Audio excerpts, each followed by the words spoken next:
നബി സല്ലല്ലാഹു അലൈഹി വസല്ലം പറഞ്ഞിരിക്കുന്നു, മൻ തവദ്ദഅ, ഒരാൾ വുളു എടുത്തു, സുമ്മ ഖാല, എന്നിട്ട് പറഞ്ഞു, സുബ്ഹാനകല്ലാഹുമ്മ വബിഹംദിക് അഷ്ഹദു അൻ ലാ ഇലാഹ ഇല്ലാ അൻത അസ്തഗ്ഫിറുക വഅതൂബു ഇലൈക്.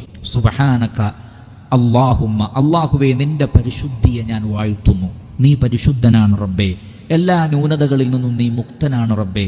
സുബ്ഹാനകല്ലാഹുമ്മ വബിഹംദിക, അതേപോലെ തന്നെ നിന്റെ സകല സ്തുതികളും മഹത്വവും ഞാൻ ഉദ്ഘോഷിക്കുന്നു.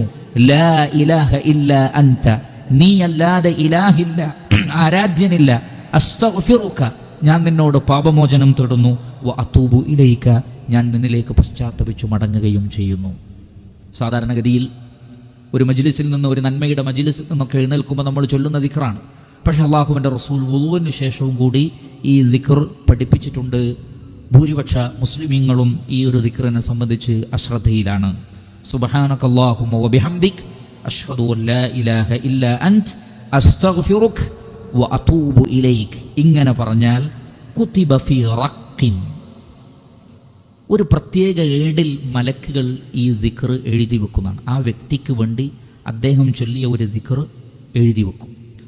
സുമ്മ തുബിഅ ബിതാബിഇൻ, എന്നിട്ടൊരു സീല് വെച്ചത് ഭദ്രമാക്കി കളയും. ഫലം യുക്സർ ഇലാ യൗമിൽ ഖിയാമ, ഖിയാമത്ത് നാൾ വരെ അത് ഭദ്രമായി അള്ളാഹുവിൻ്റെ അടുത്ത് സൂക്ഷിക്കപ്പെടുന്നു എന്ന് പറഞ്ഞാൽ, അങ്ങനെ ഒരു ഏടിലാക്കി ഭദ്രമായി ഒരു കവറിലാക്കി സീല് വെച്ച് ഖിയാമത്ത് നാളിലാണ് അത് പൊട്ടിക്കുക എന്ന് പറഞ്ഞാൽ, അതിൻ്റെ മഹത്വവും അതിലുള്ള നന്മയും എത്രയാണെന്ന് ഖിയാമത്ത് നാളിലെ ഏതൊരടിമയും തിരിച്ചറിയുകയുള്ളൂ എന്നാണ്. എന്ന് പറഞ്ഞാൽ എണ്ണമറ്റ പ്രതിഫലം. അതെന്താണെന്ന് നമുക്കറിയില്ല. റസൂലുള്ളാഹി സ്വല്ലല്ലാഹു അലൈഹി വസല്ലം ഇത്രേ പറഞ്ഞിട്ടുള്ളൂ, അല്ലാഹു സുബ്ഹാനഹു വ തആല മലക്കുകളിലൂടെ അതിനെ ഭദ്രമായി ഒരു ഏടിലാക്കി മുദ്ര വെച്ച് കളയുന്നതാണ്.